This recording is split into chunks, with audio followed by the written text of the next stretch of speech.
Hey, what's going on? Welcome to the podcast. Today we are covering, is porn really a problem? So really quick before we go into it, as this is the first podcast that we've ever filmed, let's do a quick little introduction of ourselves. So I'm joined by Peter, host of the Alone with Peter podcast. You want to introduce yourself real quick, Peter? Yeah, happy to be here, Kevin. As you mentioned before, I do my own podcast, Alone with Peter, where we just finished our 17-episode first season. We're on a little bit of a hiatus, but I also have a background in journalism and international communication, and I feel pretty strongly about the topics we're going to be talking about today, so I'm excited to be on this show with you. Right on. Cool. So a little background on myself. I've been a personal trainer, fitness and nutrition coach for 8 years now. So with me, I'm very, very familiar with the science, the psychology, the practical applications of behavior change, particularly when it comes to food, which is one of the hardest things to structure your lifestyle around. So I'm very familiar with addiction in that sense. And in terms of the porn stuff, which we'll get into, a lot of the same exact things apply. And we'll get into another podcast, our personal stories, but this podcast here, we just want to try to be really factual at first to even just talk about, just in general, is porn even a problem, right? Because we first need to actually just ask the question of, is it even something to be worried about in the first place, rather than just assuming everyone agrees that it's a problem. So we're just going to spit facts at you first on this first segment here of really just the objective, non-debatable numbers when it comes to pornography. And then we're also going to get into some of the science behind what it does to your brain, all these other things, and we're going to try to leave our opinions out of it as much as possible at first, and just kind of cover the facts here in this first segment. So really the first thing we're going to do is just dive into the facts here. Now with Peter, with his journalistic background, he's going to be a better person to kind of to delve into those things, and then we'll give our thoughts on the topic too. So you want to start off with spit some facts at us here? Yeah, Peter? Kevin. So as you mentioned, it's something that's not really on people's radar, but we really want to pose the question, is porn a problem? And I think the definite answer is yes. Every minute last year, an average of 2.8 hours of content was uploaded to Pornhub, one of the most popular websites on the internet, owned by the parent company MindGeek. Of that content, 42 plus billion hours of 42 plus billion visits were made to Pornhub, an average of 115 million per day. Per day. Yeah. So we're not even talking about just a massive amount of content being uploaded, but a massive amount of people visiting the website and consuming that content. And I believe strongly, and I believe you agree with me here, that what you consume affects who you are.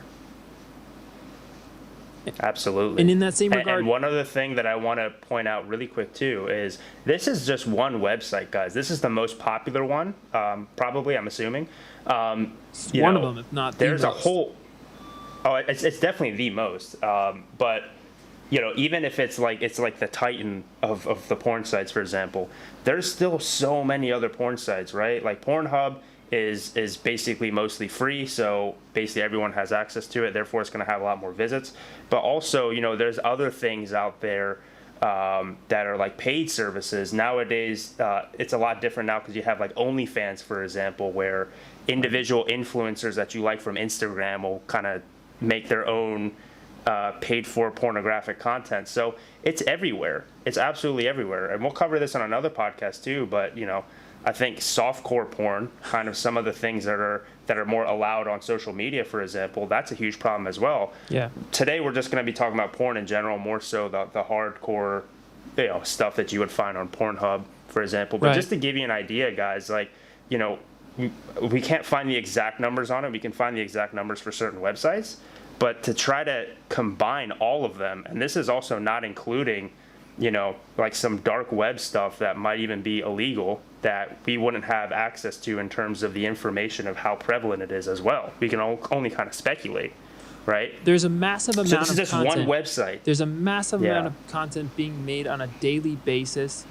and the searches for it are increasing as well. 39 billion searches performed. That's 8.7 billion more searches than last year. This is all coming from Pornhub's own 2019 year-end review. So these are not numbers you can put into question. This is their own marketing team collecting this information and displaying it.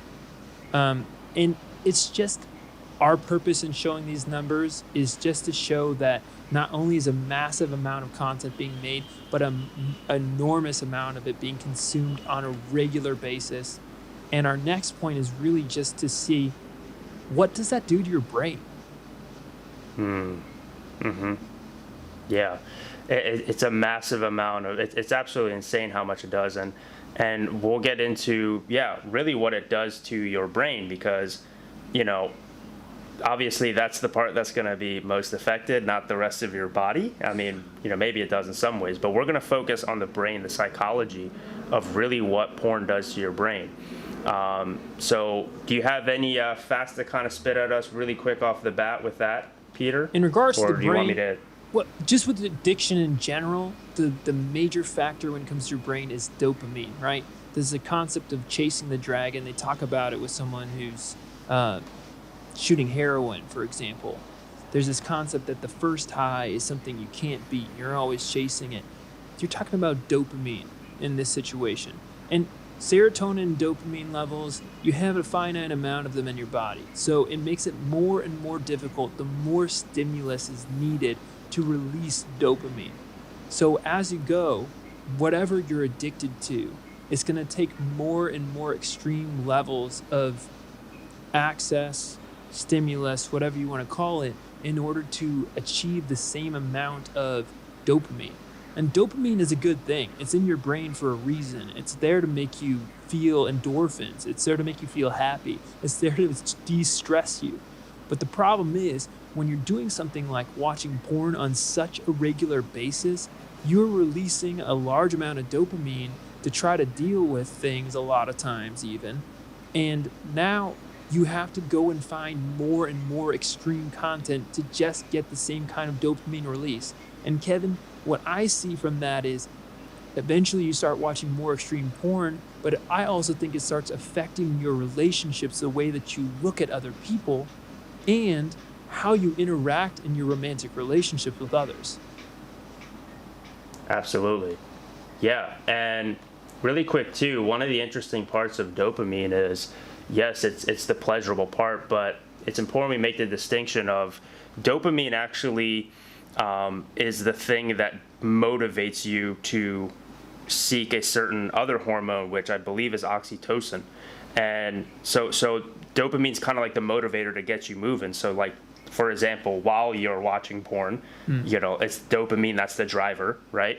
And then the kind of release, so to speak, that you're going for is more that oxytocin release. So That's why when you're in that kind of dopamine craze, you almost, I want to say you black out, but you almost kind of lose control, right? Because you naturally seek it. Dopamine is the your brain and your body's way of saying, okay, well, I'm going to make you feel good while performing this action to reach this ultimate release, because this is what's good for you. Like you said, it's a good thing because it's what allows you, it's the reason that there's 7 billion people on the planet and not 7 million, right? Because, it's the thing that drives us to create more of us, right? So it's a natural thing to happen. And really the issue is with pornography is it's taking that primal instinct that we have and unfortunately kind of bastardizing it in the sense of, we're seeking this very natural tendency that we have as human beings, and it's putting it into a virtual format. And it's basically just fake. I mean, it's virtual, right? You're not procreating in any way, and that's why a lot of guilt and shame comes with this. And we'll get to this a little bit later. There's so many we just want different to try to layers stick to to the this facts stuff. here, but yeah. There's definitely so many different layers to this stuff. And, I think one of the interesting things you could say is, well, hey, Peter and Kevin, you're talking about extreme porn usage. If you're talking about it, dopamine levels being reduced. But actually, even moderate porn consumption has been correlated with shrunken gray matter. Gray matter being the part of your brain that oversees cognitive functions. There's research being done that even moderate use of something like pornography is going to affect that. And there's a lot of different research out there that's being done on a more consistent basis now that has never been out there before. And we're learning more and more from these studies that the frequency of porn consumption is actually correlated with so many problems in our lives: depression, anxiety, stress, social issues. It's not something that's just between you and the screen. And that's so abundantly clear to me with, the Pornhub and other industries being in the news in regards to sex trafficking, obviously on a social level, but just with regards to your brain, what it's doing to your brain and how you interact with other human beings. And as you mentioned, the fact that you're behind a screen when you're doing this stuff, there's kind of a disconnect from reality, right? Because your body, as you said, I don't think either of us are really against a healthy sex drive. A healthy sex drive is a good thing, but something like porn consumption is not good for a healthy sex drive. Mm-hmm. Absolutely.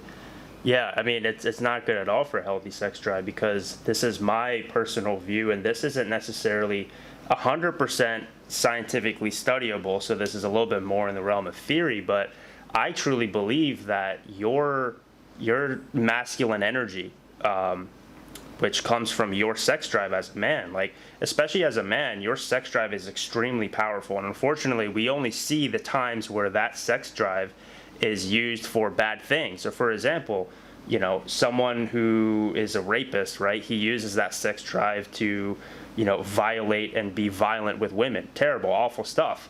But also, when you use it actually for good instead of suppressing it, that's the type of energy, that's the creative energy to create, beautiful pieces of artwork, or to work 16-hour days to go after your dreams, right?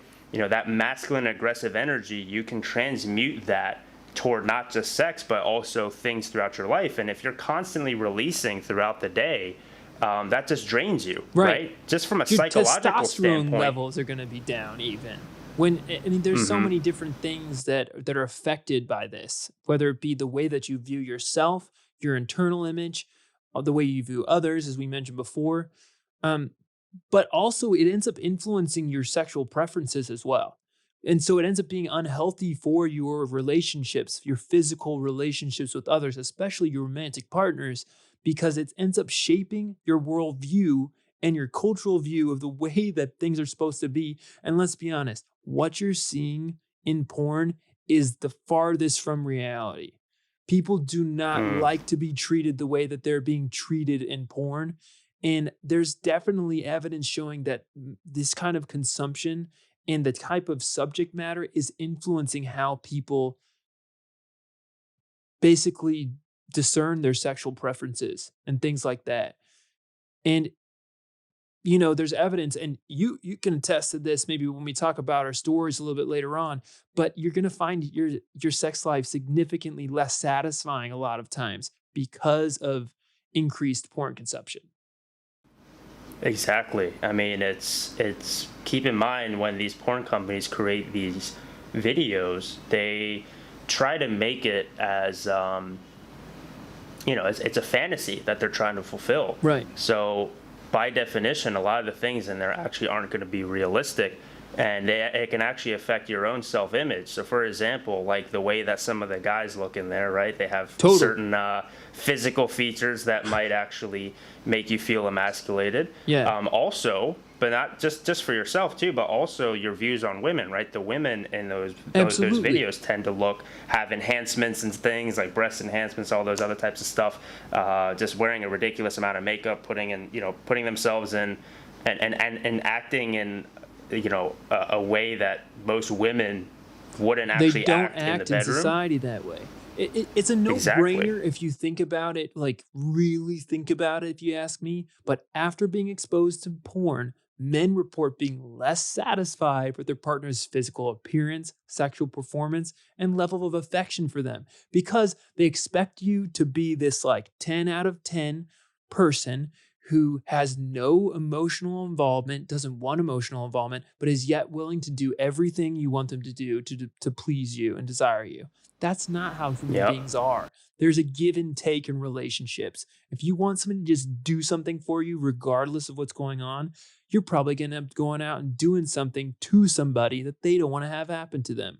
And I think there's a direct correlation that can be made from porn consumption to improper relationship boundaries we'll put it in a very minimalistic standpoint. But I honestly could say, as far as an increase in things like rape and sex trafficking and racism from increased porn consumption. I know there's a big claims I'm making. Those are some pretty big things to say, but I really do feel like the stats and the studies are drawing this stuff out. And if you're open-minded enough to see it, you can recognize it. And this is how it's affecting your brain, how it's affecting your relationships, how it's affecting how you view yourself, the comparison to others. It's all really devastating stuff. Absolutely. Yeah. So now that we've kind of established some of the things that it does to your brain, why it's so addicting, especially with dopamine and all those things. Now let's actually, so clearly we've kind of established it's kind of a problem, right? So now let's actually talk about why is it so hard to stop, right?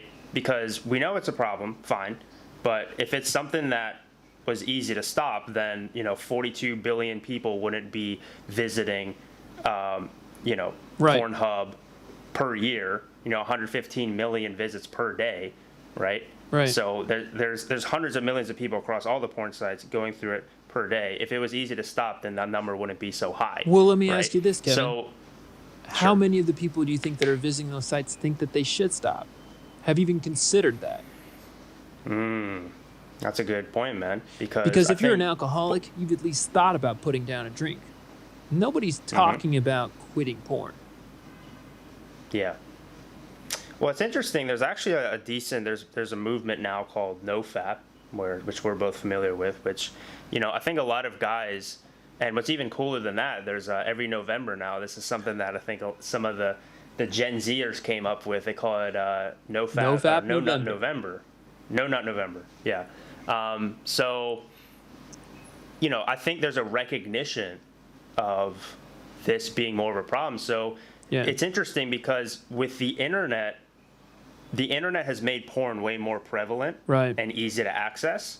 But at the same time, it's actually made it a lot easier to connect with other guys and spread the message of why it's bad. Yeah. So I think it's really interesting that the internet made porn way more worse and way more of an epidemic, but it also increased the amount of communication that guys like us can have to have a podcast like this to talk about it. Yeah. Right? So that people actually have the information at hand, and then also you can kind of create communities to keep guys together. So one thing really quick, before we wrap up this segment, I do want to talk about the actual science of why porn is so hard to quit, because that's my specialty. My specialty is behavior change, especially when it comes to, again, a little bit more of a background on myself. I'm a fitness coach, but I'm also a dating coach as well. I actually help guys with confidence in their dating lives, and a lot of that just has to do with action more so than actual technical how-to, right? So action is everything. And so why is it so difficult for guys who are introverted to go put themselves out there? Why is it so difficult for people who eat tons of food to actually start the road of quitting? Well, it all comes down to this actually very small part of our brain. It's the most ancient part of the brain, actually. It's called the hypothalamus. It's a really, really tiny part of the brain, but that's actually the control center. It's kind of like the survival mechanism, right? Because it's the part of the brain that its number one focus, all it cares about is getting you to the next day, to not die, to spread your seed also as well, which I will get into. So if you ever heard of something called Maslow's hierarchy of needs, it kind of shows, okay, well, at the base level, we need to have our survival, food, sex, and survival shelter. met. Food, well, sex comes second. So first is actually just survival in terms of like shelter, food. Making sure that you're just alive. And I can attest to this personally. I've competed in physique competitions before where bodybuilding, where you get down to such a low body fat percentage that you lose all libido and you lose all interest in sex, right? Because your body thinks it's starving.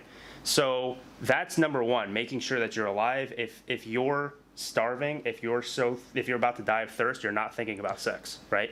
But we live in this first world society now where that's really not too much of an issue, unless you live in some third world country in a hut in Africa and there's malaria and all this other stuff, then maybe that's a concern. But if you have access to this podcast, that's probably not a concern. So what's the second biggest driver then after that? It's sex, it's reproduction. So this is actually, with everything taken care of in this first world society that we live in now, where we don't have to, for the vast majority of us, don't have to worry about where we're going to get our next meal. Do we have a roof over our heads? The second most biggest driver is going to be sex, right? And because of that, that's why this is so hard to quit, because that hypothalamus, it's the part of your brain that just takes over, right? We like to think that we have control of our conscious minds, but the science of psychology shows that that's not necessarily the case at all, right? So because of that, whenever you try to consciously quit something, the hypothalamus, the small part of your brain, the survival part of your brain, kind of lights up when it's shown porn, and then it just takes over. And that's why you kind of like lose control. Like, you know that you shouldn't be watching this. You know that this probably isn't the best thing for you, but you do it anyway. You cannot help yourself. It's because it's your hypothalamus that's driving you to do that damn thing. And so the way to actually, and we're going to have to do a whole other podcast on how to actually quit. I think more than just one episode. Oh yeah, we need a lot, yeah. But the basics is you have to take your hypothalamus into account, your unconscious mind that is driving you to do these actions, your unconscious brain, I should say, that's driving you to act in these ways that you consciously don't want to do. And the technique to make sure that this doesn't happen is, one, there's only so much control you can have over your hypothalamus, right? There's only so much conscious control you can have. It's because it's a different part of your brain. But what you can do is structure your environment, have the right accountability systems, have the right environmental things so that you don't get triggered into that state. And that's where the technical parts come in. But anyway, that's a little bit. I want to wrap up this section of just the factual parts of porn. What are the stats of, is it even a problem? And once you've seen, because you have to, look, we just gave you the numbers, we just gave you kind of the reality of these things. It's up to you whether you come to the conclusion that it's a problem or not. And if you come to the conclusion it's not a problem, then maybe you just shouldn't listen. And if you don't think it's a problem, you can at least give it a try quitting if you're someone who watches on a regular basis, and see how challenging that might be for you. Absolutely. The way that you cannot say that something isn't a problem or you're not addicted to something until you try to quit. Because personally, for myself, a little bit of my personal story, I never thought I was addicted. It was a normal thing I was just watching since I was like 13. All of a sudden, I hear about this NoFap thing, and I try to quit at 23, and I didn't even last a week. It was the toughest thing that I ever did.